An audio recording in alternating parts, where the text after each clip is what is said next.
मित्रों, मैं हूं बिस्मिल आफ्ताब आलम और आप देख रहे हैं उर्दू हिंदी नॉलेज चैनल। आइए, आप लोगों को मालूम है जीआईसी का एग्ज़ाम प्री हो चुका है और मेंस का जो एग्ज़ाम होगा उसमें आपको मालूम होना चाहिए कि एक खंड में आपका सब्जेक्ट होने वाला है और दूसरे खंड में आपको ये भी मालूम है कि सभी से यानी कोई भी सब्जेक्ट के आप हैं आपसे हिंदी पूछी जाएगी। कितने नंबर की पूछी जाएगी हम पीछे वीडियो में बात कर चुके हैं, अब इस पर हम बार-बार नहीं बात करेंगे। आज बात कर लेते हैं, फिर इसके बाद हम इन सब चीज़ों पे बात ना करके सीधे अपने काम पर हम लोग बात करना शुरू करेंगे। तो 50 नंबर के 50-50 टुकड़ों में ये आपके सामने हिंदी आएगी और 100 कुल मिलाकर के नंबर की हिंदी होने वाली है। तो इसमें ख़ास चीज़ों पर हम लोग बात करेंगे और जो टॉपिक दिए गए हैं उन सभी टॉपिक को कवर करेंगे। पहला टॉपिक जो है वो व्याकरण से जो हिंदी पूछी जाएगी व्याकरण में, उसमें पहला जो टॉपिक दिया गया है वो अनेक शब्दों के लिए एक शब्द। इसके बाद में अनेकार्थी शब्द भी आपसे पूछे जाएंगे। तो आइए फटाफट हम लोग बात करते हैं। और चैनल पर पहली बार आए हैं तो सब्सक्राइब करके जुड़ जाइए। अगर उर्दू है सब्जेक्ट के हैं तो आप अपनी किताब शाहीन को मंगवा सकते हैं। और साथ ही साथ में जो रिटन पेपर है उर्दू का वो भी हम तैयार कराएंगे, पूरी हिंदी तैयार करा देंगे। यानी सारी चीज़ की तैयारी जीआईसी की हम लोग कर लेंगे। और जो किताब अपनी मंगाने को मैं कह रहा हूँ वो टीजीटी जो पीजीटी की वैकेंसी आ रही है उसके लिए है। देखिए, सबसे पहले यहाँ से देखिए एक चीज़, सामान्य चीज़ों हम इंपॉर्टेंट निशान लगाते जाएँ उनको ज़्यादा आपको रटना है। ख़ास तौर से जो अमूमन चीज़ें आपको मालूम होती है वो छोड़ते चलिए। जो कभी ना मरता उसको कहते हैं अमर, ये आपको मालूम है आब हयात के हिसाब से। इसके बाद में आगे देखिए, जो सब कुछ जानता हो तो वो कौन होता है? जो सब कुछ जानता हो वो होता है सर्वज्ञ, यानी है सर्वज्ञानी। शब्द जो है वो ना आपको लगा दें तो इस वाले चीज़ को आपको रटना है, ये बहुत इंपॉर्टेंट है। आगे देखिए, जो सब जगह विद्यमान हो यानी हर जगह उपस्थित होने वाले व्यक्ति को क्या कहेंगे? तो वो होता है सर्वव्यापी। अच्छा, एक चीज़ याद रखना, ये शब्द हमको याद काहे कराए जाते हैं? इन शब्दों का प्रयोग सबसे ज़्यादा अपने भाषण को प्रभावशाली बनाने के लिए होता है, या फिर काव्य आप लिखते हैं और गद्य आप लिखते हैं तो इनमें इन शब्दों का इस्तेमाल करा जाता है। छोटा सा शब्द कहकर बड़ा मीनिंग बनाने के लिए इनका प्रयोग होता है। अब आगे देखिए, जो ईश्वर में विश्वास रखता हो उसे तो आस्तिक कहेंगे, ये छोटी चीज़ है, याद रखने की कोई ज़रूरत नहीं। जिसको ईश्वर पे विश्वास नहीं हो उसको नास्तिक कहते हैं, ये छोड़ दीजिए। जिसका कोई शत्रु ना हो आज़ाद शत्रु कहेंगे, इसको भी कोई ख़ास बात नहीं है याद करने की, इसको याद करिए रटिएगा। जो उपकार मानता हो तो उसे क्या कहेंगे? कृतज्ञ। तो ये आपको शब्द याद रखना है, बहुत इंपॉर्टेंट है। आगे देखिए, जो उपकार ना मानता हो तो प्रतिघन कहेंगे। अब यहाँ से आप देखिए ये दोनों आपको हर हाल में रटे होने चाहिए। देखिए, वहाँ पर सबसे बड़ी बात यह है कि ये लिखा कैसे जाएगा, इस चीज़ को अभी आपको अभ्यास करना है। तो आपको रटने के साथ साथ लिखा कैसे जाएगा ये चीज़ आपको वो डायरेक्ट ये चीज़ दे देंगे और आपसे पूछ लेंगे इसका एक शब्द क्या होगा, तो आपको ये मान लीजिए 5 अगर आपको दे दिए तो 5 नंबर के तो यही हो गए। 5 पर्यायवाची दे दिए, 5 जो है विलोम दे दिए। तो इस तरह से आपसे ये 50 क्वेश्चन जो है वो ग्रामर के पूछे जाने वाले हैं। आगे देखिए, तो आपको ये चीज़ ज़रूर याद रखना है कि किसको कौन सा शब्द आपको वो जो पेपर में देंगे वो यही शब्द देंगे और इसका मतलब क्या है आगे आपको ये पूरी लाइन लिखना पड़ेगी। दोनों तरफ से दे सकते हैं। आगे देखिए, जो पढ़ा लिखा ना हो उसे क्या? निरक्षर। ये तो आपको मालूम है। जो पढ़ा लिखा हो उसको अब देखिए क्या कहेंगे? तो साक्षर ना कहेंगे। जो पढ़ने योग्य हो, जो पढ़ा लिखा हो वो साक्षर होता है। जो पढ़ने योग्य हो वो पठनीय आप कहेंगे। ये चीज़ आपको हर हाल में याद रखना है, इंपॉर्टेंट है। जो देखने योग्य हो उसको दर्शनीय कहेंगे, ये तो आपको ऐसे भी याद रहेगा। जो सुनने योग्य हो वो श्रवणीय कहेंगे। तो जो है श्रवण किसे कहते हैं? सुनने को कहते हैं। तो वो जो सुनने योग्य हो तो श्रवणीय आपको याद रखिएगा। आगे जो स्मरण करने योग्य हो यानी याद करने के जो योग्य है वो स्मरणीय आपको याद रखना है। स्मरण या उसी से बना है स्मरणीय, यानी जो याद करने योग्य हो। आगे है क्षम्य क्या होता है? जो क्षमा देने योग्य हो, ये भी वेरी इंपॉर्टेंट है जो आपको याद रहना चाहिए। आगे है जो नष्ट ना हो। जो नष्ट ना हो वो अब ये देखिए, ये भी वर्ड बहुत आम, ये होगा अविनाशी। तो जो नष्ट ना हो वो होता है अविनाशी, याद करते चलिए फटाफट। आगे देखिए, अजय कौन होता है? जो जीता ना जा सके, यानी जिसको आप कभी भी जीत नहीं सकते होता है वो होता है अजय, ये भी आपको याद रखना है। आगे है जिसका वर्णन ना किया जा सके, तो अवर्णीय। ये शब्द आपको इससे भी अंदाज़ा लग जाएगा कि क्या आपको कहना है। लेकिन अवर्णीय जो है लिखते टाइम आपको ये कैसे लिखा जाएगा? बिना पेट चिरा वाला वाह बनेगा और साथ साथ में ना में बड़ी की मात्रा लगेगी। ये चीज़ें आपको व्याकरण की बिल्कुल शुद्धि आपके पास होनी चाहिए, खासतौर से हिंदी में। जो कहा ना जा सके तो ये क्या होगा? ये देखिए वर्ड अनिर्वाच्य आपको याद रखना है। तो ये वर्ड आपको अनिर्वाच्य हर हाल में याद रखना है, जो कहा ना जा सके। आगे है जो लिखा ना जा सके, उसे क्या? अलिखनीय। तो अलिखनीय भी वर्ड आपको ये याद रहेगा। जिस तरह से सामने का दिया हुआ वर्ड आगे बन सकता है वो आपसे नहीं पूछेंगे। ये ऐसा वर्ड आपको देंगे, ऐसे शब्द देंगे जिनका बारे में आपको सोचना पड़े और मुश्किल हो। जो पहले कभी ना हुआ हो, तो अभूतपूर्व। तो है अभूतपूर्व जो है जो पहले कभी ना हुआ हो। जो अधिक बोलता हो, या आपसे हमने एमसीक्यू में भी क्वेश्चन पूछा कि जो बहुत बोलता है वो वाचल होता है, ठीक है। और जो कम बोलता है वो मितभाषी होता है। आप में से बहुत सारे लगभग 90% बच्चे ऐसे थे उर्दू के वाले इतने कमज़ोर हिंदी में हैं, ये मैंने सोचा भी नहीं था। आप में से सभी ने ये हमने पूछा कम बोलने वाले को, आप लगा इस पे रहे हैं वचल, गलत बात। अब इसको आपको याद रखना है।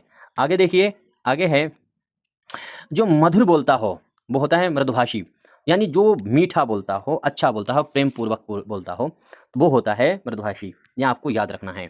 देखिए, या तो आपको क्लास आपको पढ़ते रहना चाहिए, और अगर उर्दू के हैं तो जो स्क्रीन पे अपना नंबर दिखता है उस नंबर पर आप ज़रूर कांटेक्ट करके ग्रुप में जुड़ जाइए, और जहाँ से उर्दू की चीज़ें आपको, हम ग्रुप में सिर्फ उर्दू वालों को ही जोड़ेंगे। बाकी ये कोई भी सब्जेक्ट के हैं, आप सभी के लिए ये इंपॉर्टेंट है हिंदी। अब यहाँ पर एक बात हम आपसे कहना चाहेंगे, जो शुद्ध शब्द हैं वो ज़रूर ध्यान दीजिएगा। एक बार मेरे वहाँ कॉलेज में डीएम साहब आए थे जब हम लोग पढ़ते थे, और उन्होंने दिनांक लिखवाया था और गंगा शब्द लिखवाया था। तो गंगा और दिनांक शब्द का उच्चारण जो है सही शुद्ध कैसे लिखा जाएगा, ये हमारे कॉलेज में एक भी स्टूडेंट नहीं लिख पाया था। एक भी स्टूडेंट, यानी 9th वालों से लिखवाया गया था। जो 9th में स्टूडेंट थे, 9 से नीचे के जितने स्टूडेंट थे उनमें से कोई भी बच्चा नहीं लिख पाया। और मज़ेदार ये थी कि मेरे पूरे कॉलेज में 20 टीचर थे, 20 में से सिर्फ 11 टीचर ही उस वर्ड को लिख पाए थे, 9 टीचर भी नहीं लिख पाए थे। आप समझ सकते हैं कि कैसे लिखा जाएगा। अब आप हम लोग हमें सही बताएंगे कमेंट करके कि गंगा कैसे लिखा जाएगा, सही वर्ड उच्चारण जो है वो शुद्ध शब्द कैसे लिखा जाएगा, ये चीज़ आपको बताना है। प्रैक्टिस करते रहिए, प्रैक्टिस ही आपको परफेक्ट बनाएगी। आगे देखिए, जो सत्य बोलता हो वो सत्यवादी होता है, जो झूठ बोलता हो वो मिथ्यावादी होता है। ये मिथ्यावादी आपको बोलना है, झूठा जो नंबर 1 का हो वो मिथ्यावादी। तो इस तरह से आपको याद रखना है। जो दूसरों का भला करे वो क्या होता है, परोपकारी। आपने हम पर बहुत उपकार किया तो उसी को परोपकारी कहते हैं, जो बहुत भला।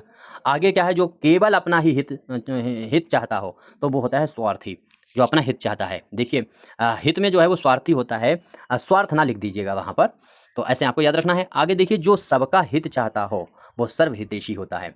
अब सर्वहितैषी यानी अहितैषी जो है ना लगाना, सर्वहितैषी या हितैषी भी नहीं आपको लगाना है। जो सबका हित चाहता हो वो हितैषी नहीं होगा, हितैषी होता है सिर्फ सिंगल पर्सन पर जो होगा। यहाँ पर सबका हित चाहने वाला, जो मिल जाए हम उसी के होलिए वाला, तो वो होता है सर्वहितैषी।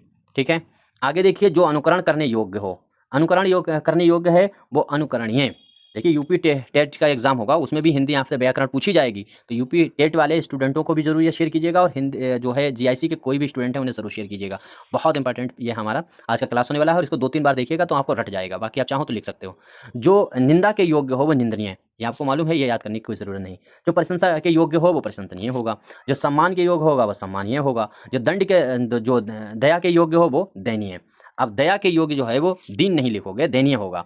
जो दंड के योग्य होगा वो दंडनीय होगा। ये चीज़ आपको याद रखना, ये तो पता ही है। जो विश्वास के योग्य हो विश्वसनीय होगा, जो नहीं हो विश्वास के योग्य वो अविश्वसनीय होगा। जो भुलाया जा सके वो अविस्मरणीय। अब ये देखिए है, जो भुलाया जा सके ये इंपॉर्टेंट है, ये आपको याद रखना है। हम इंपॉर्टेंट चीज़ों पर निशान लगाते हुए चलते हैं। सबका प्रिय जो होता है वो क्या होगा, सर्वप्रिय, जो सबको प्रिय हो। आगे देखिए, जो सबका समान दृष्टि से देखता हो, तो समदर्शी आपको याद रखना है। समान दृष्टि से देखने वाला जो शब्द लगेगा वो समदर्शी रहेगा। देखिए, अगर आप चैनल से जुड़े रहेंगे तो एक चीज़ आपको बताएं कि ऐसे बहुत से वर्ड होंगे कि अगर जब ना आपको वर्ड याद आए कि इसके लिए क्या होगा, देखिए अगर आपको वर्ड दे दिया गया, इसकी मीनिंग जैसे आपको याद कर लेना चाहिए, मीनिंग के हिसाब से चलिएगा। ऐसा भी हो सकता है ये वर्ड दे दें और ये पूरा इस तरीके से आपको पेपर में लिखना पड़े पूरी लाइन, तो मीनिंग आपकी सबको याद होनी चाहिए। ये चीज़ आपको ध्यान देना है। और दूसरी चीज़, अगर ये पूरी इस तरीके से लाइन दे दी और एक शब्द आपसे लिखने को कह दे कि एक शब्द इसका लिखिए, क्या होगा, तब भी आप, बहुत सारे ऐसे वर्ड हैं जब ना ओरिजिनल याद आए तो उसको बना सकते हैं। वो हम लोग आगे चल करके बात करेंगे जब एग्जाम किनारे पे होगा। अभी तो फिलहाल इसको पढ़िए और याद करिए। जो कठिनाई से प्राप्त हो तो दुर्लभ, जो आसानी से प्राप्त हो वो सुलभ होता है। बनी सुलभ का मतलब आता जो है बहुत आसानी से मुहैया हो जाए चीज़। आगे जो क्षण भर में नष्ट हो जाए, यानी क्षण भर में जो नष्ट हो जाता है वो होता है क्षणभंगुर। अब ये क्षणभंगुर जो है वो हर हाल में याद रखिएगा, वेरी वेरी इंपॉर्टेंट। ये अकेला वर्ड है, एक बार नहीं बल्कि 4 बार, कम से कम 5 बार ये हमसे पूछा जा चुका है हिंदी में। जब हम लोग आईएएस की तैयारी करते थे, पीसीएस की तैयारी दिल्ली में मुखर्जी नगर में, तो फिर ये इस तरह से हम लोग रटते थे। चूँकि हमें हिंदी पसंद है और हिंदी में पहले भी हम बता चुके हैं 4 किताबें हमारी पहले हिंदी में आई हुई हैं। अंकुर है, प्रहार है, ये मेरी किताबें पहले से आई हुई हैं। हालाँकि ये अलग बात है कि हम उर्दू के हैं। तो ये वर्ड जो है वो हमने देखा है कि कई बार एग्जाम में आया है, इसलिए आपको रटा होना चाहिए। जो सदा रहने वाला है वो शाश्वत, आपको याद रहे। शाश्वत कौन है, जो सदा रहे, हमेशा रहने वाला। जो समय का पालन करता हो वो समयनिष्ठ होता है। अब ये भी बात, समयनिष्ठ यानी अब जो है जो समय का पालन करता हो वो समय पालनीय वर्ड जो है वो ना लिख दीजिएगा। अगर आपको ये याद है तो यही लिखेगा, वरना जो हम बता रहे हैं फिर तो जो आप इसका वर्ड बना दें तो वो लिख दीजिएगा। जो कर्तव्य का पालन करता हो तो कर्तव्यनिष्ठ होगा। जो परिश्रम करने वाला हो तो वो परिश्रमी होगा, जो आलस्य करता हो वो आलसी होगा, जो देश प्रेम करता हो वो देशभक्त होगा, जो देश से विश्वासघात करे वो देशद्रोही होगा। ये तो आम सी चीज़ें हैं। आगे देखिए, जो युद्ध में स्थिर रहता हो, धैर्यवान, सबसे ज़्यादा वेरी इंपॉर्टेंट ये गुण है जो आप सभी के अंदर होना ही चाहिए। धैर्यवान, ये हर धर्म ये धैर्यवानता को सबसे आगे रखता है। कुरान भी कहता है इन्नल्लाह माअस साबिरीन, मतलब सब्र जो है बहुत इंपॉर्टेंट चीज़ है। तो जो युद्ध में स्थिर रहता है वो होता है धैर्यवान। जो दूसरों के दुख से दुखी हो वो सहानुभूतिशील। तो सहानुभूतिशील जो होता है वो आपको इस वर्ड के लिए लगाना पड़ेगा, दूसरों के दुखों से दुखी हो। आगे, जो दूसरों के सुख से दुखी हो तो वो ईर्ष्यालु होता है, वो ईर्ष्या करता है। अच्छा, आप में से कोई बताएगा ईर्ष्या तू ना गई मेरे मन से, ये सभी ने पढ़ा है, 9th के क्लास में हुआ करता था। तो आप बताएंगे कि ये किसकी लिखी हुई कहानी है। आगे, जो क्रोध ना करता हो वो होता है आक्रोधी। ठीक है, देखिए क्रोधी का आक्रोधी इन्होंने अपने पास से वर्ड बनाया हुआ है, इसका कोई ओरिजिनल वर्ड नहीं है। और ये तत्सम या तद्भव पूछ लिया जाए कि देखिए तत्सम तद्भव आपसे पूछे जाएंगे, तो ये जो आपको वर्ड आपको दिख रहा है ये वर्ड जो है वो तद्भव होगा। आगे देखिए, जो क्रोध अधिक करता है वो होता है क्रोधी, ये कोई बड़ी चीज़ नहीं है। आगे देखिए, जो दान देता है वो होता है दानी, जो दया करता है वो होता है दयालु, जो न्याय करता है वो न्यायप्रिय, जो सत्य का पक्ष ले वो सत्यनिष्ठ होता है। देखो, सत्य बोलने वाला सत्यनिष्ठ ही होता है और सत्यनिष्ठ जो है वो पक्ष रखने वाला। आगे, जो धर्म का पालन करे वो धार्मिक, जो ना पालन करे वो धर्म का विरोध करने वाला अधर्मी होता है। अब देखिए, नास्तिक और आस्तिक वाले मैटर में भी आइए कि अगर जो धर्म का विरोध करे उसे नास्तिक नहीं कहेंगे, उसे अधर्मी कहेंगे। ये चीज़ आपको हर हाल में रट लेना है। जो धर्म का विरोध करे वो क्या है, नास्तिक नहीं है। वो कौन है व्यक्ति, वो होता है अधर्मी, और नास्तिक वो है जो किसी भी धर्म को ना माने। ठीक है, ये चीज़ होती है। आगे, जो भाग्य जो है भय से मुक्त हो वो निर्भय, जो किसी से ना डरे वो निडर, जो किसी से ना। आगे, जो लोभ ना करे वो निलोभी होता है, तो जो लोभ ना करे वो निलोभी होता है। ये चीज़ आपको याद रहे। जो छल कपट ना करे वो निष्कपट होता है, जो छल कपट ना करे, ये चीज़ आपको यहाँ से याद रखना है। जो पाप से रहित होता है वो निष्पाप। ठीक है, ये वर्ड आपको याद रखना है। आगे देखिए, जो दोष से रहित होता है वो निर्दोष, ये याद रखने की कोई ज़रूरत नहीं है, आपको ऐसे ही ध्यान में रहेगा। गुणवान किसे कहते हैं, जो गुणों से युक्त हो। प्रज्ञा किसे कहते हैं, तो प्राज्ञ जो होता है वो जो बुद्धिमान हो, जो और प्राज्ञा किसे कहेंगे, जो फीमेल बुद्धिमान होती हैं। इसी तरह वो अलग दूसरा टॉपिक है, जब हम उस पर बात करेंगे तब करेंगे। जो विद्या का ज्ञाता होता है वो होता है विद्वान, जो कला में निपुण होता है वो कला निपुण होता है, कला निपुण। तो आगे देखिए, जो धनवान हो, जो जिसके पास धन बहुत है तो वो धनाढ़ होगा। तो ये वर्ड भी आपको हर हाल में याद रखना है। जो गरीब हो वो होता है निर्धन, जो आशा रखता हो तो वो होता है आशावादी, जो निराशा रखता हो वो होता है निराशावादी, जो कठिन परिश्रम से ना घबराए वो होता है कर्मठ। ये हर हाल में आपको याद रखना है। देखिए, उर्दू वालों के लिए मैं बहुत ज़्यादा मेहनत करता हूँ, चूँकि मुझे उर्दू में भीड़ नहीं चाहिए। हम किसी भी नौकरी की तैयारी नहीं कराते हैं, हमें कुछ साथी तलाश करने हैं ऐसे जो उर्दू है इस उर्दू के लिए काम कर सकें। तो ऐसे साथियों को हम फाइनल तक ले जा करके हर नौकरी में फिट करके और उनसे हम भरपूर काम लेना चाहते हैं। चैनल पर कोई भी पढ़ाने वाला व्यक्ति हो, वो कुछ भी कहे, हर व्यक्ति का स्वार्थ छुपा हुआ है। कोई पैसे पैदा करना चाह रहा है, कोई जो है चैनल पर इसलिए पढ़ा रहा था ताकि उसकी प्रसिद्धि बन जाए, और हमारा अपना स्वार्थ ये है कि हम अपनी भाषा के लिए कुछ भी कर सकें। पैसा अगर मुझे कमाना होता तो हम भी पेड कोर्स 2-2 हज़ार रुपये का लॉन्च कर सकते थे, जैसे उर्दू वाले। सबसे बड़ी बदनसीबी ये देखिए स्टूडेंट की, हम बीच बीच में आपको रोक देते हैं ताकि आप रिवीजन करते रहें। बदनसीबी ये स्टूडेंट की देखिए कि स्टूडेंट अपने आप एग्ज़ाम दे रहा है, ठीक है, और साथ ही साथ में उसका टीचर भी एग्ज़ाम दे रहा है। क्या तुमको, टीचर को इतनी शर्म नहीं आती, लज्जा नहीं आती कि अपने स्टूडेंट के साथ उसी नौकरी के लिए पेपर दे रहा बैठ के?